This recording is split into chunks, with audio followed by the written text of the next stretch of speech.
একবার ভাবুন তো, আপনার সারা জীবনের সঞ্চয় দিয়ে বাড়ি করলেন, কিন্তু জানতে পারলেন এর ভেতরে রডের বদলে বাঁশ দেওয়া আছে।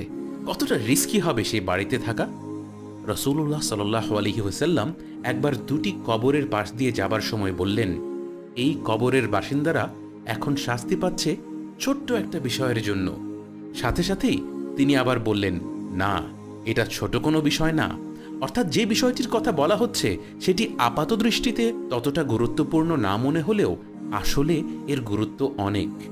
তারপর তিনি বললেন, এরা নিজেদের প্রস্রাব থেকে সাবধান থাকত না। আরেকটা হাদিসে রাসূলুল্লাহ সাল্লাল্লাহু আলাইহি ওয়াসাল্লাম বলেছেন, নিজের প্রস্রাব থেকে সাবধান থেকো, কারণ কবরের আযাবের অন্যতম কারণ হলো এটি।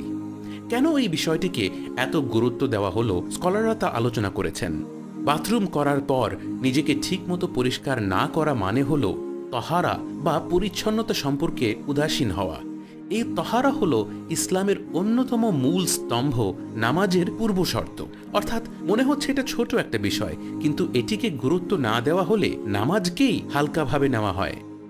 তাই আসুন এই ব্যাপারটি নিয়ে আমরা সতর্ক হই এবং জানি ইসলাম কিভাবে টয়লেট করার পর নিজেকে পরিষ্কার করতে বলে। একজন স্কলারের কাছ থেকে এ ব্যাপারে বিস্তারিত জেনে নিন। মোদ্দা কথা, এই বিষয়টিকে হালকাভাবে নেওয়ার উপায় নেই।